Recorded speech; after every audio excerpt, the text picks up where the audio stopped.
साहब के बहुत ही नज़दीकी दोस्त थे, करीबी दोस्त थे, और इनका कमाल देखिए कि इतने बुरे हालात के बावजूद ये यहाँ टिके रहे, यहाँ रहे और यहाँ अपनी जिंदगी सारी गुजार दी। तो ये तो क्योंकि मतलब जिस तरह जम्मू कश्मीर के लोगों को बदनाम किया जाता है पूरे मुल्क में, फिल्में बनाई जाती हैं, तो मेरे ख्याल में उन फिल्मों का जवाब है इनका यहाँ रहना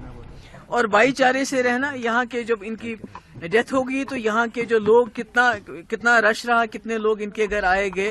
तो मुझे लगता है भाईचारे की ये सबसे बड़ी मिसाल है। और इसके साथ ही जो हमारे कश्मीरी पंडित भाई बहन है जो बहुत मुश्किल हालात में जहाँ जम्मू में या कहीं रह रहे हैं, तो मुझे लगता है उनके सरकार हो या महबूबा मुफ्ती हो या कोई और हो या बीजेपी की सरकार हो, मुझे लगता है उनको यहाँ आके सेटल होने में किसी की मदद की जरूरत नहीं है। हम कश्मीरी लोग जो हैं, जो आम कश्मीरी है, वो चाहते हैं हमारे कश्मीरी पंडित वापस आएं और जिस तरह हम रहते थे बहुत खूबसूरत जगह होती थी।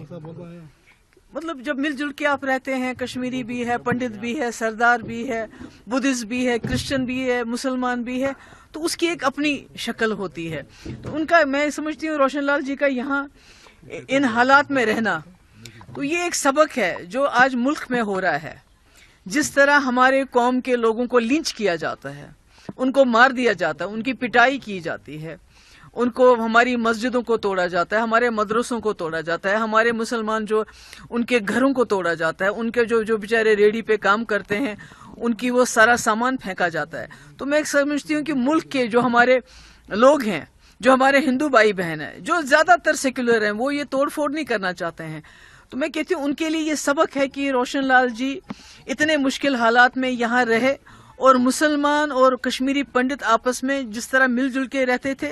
उसी तरह आज भी मिलजुल के रहने के लिए तैयार हैं। की बात है जिसको आप जवाब देना शायद पसंद करेंगे। क्या अगर मैं गलत नहीं हूँ, हमारी इस पंडित कम्युनिटी को वोट बैंक के लिए इस्तेमाल किया गया है जब भी इलेक्शन आए, जैसे आजकल लोकसभा इलेक्शन होने वाले हैं, उसी वक्त ये बातें रिहेबिलिटेशन इनकी याद आती है? नहीं, मैं तो रिहेबिलिटेशन की, मैं तो जनरल यहाँ आई, मैं तो आप लोगों से बात भी नहीं करना चाहती थी। आपने पूछा किस हद तक नजर नहीं, वो तो बीजेपी ने इनको खाली वोट बैंक की तरह इस्तेमाल नहीं किया, बल्कि एक हथियार, कश्मीरी पंडितों के दर्द को, उनकी तकलीफ को इन्होंने एक हथियार बनाया और पूरे मुल्क में उस हथियार को बेचा, उस हथियार को पूरे मुल्क में इस्तेमाल किया दूसरों के वोट लेने के लिए।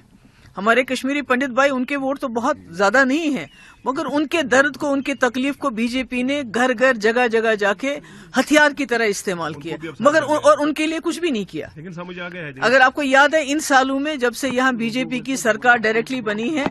जो कश्मीरी पंडित लोग यहाँ रहते भी थे वो भी यहाँ से छोड़ के चले गए, ऐसे हालात बन गए।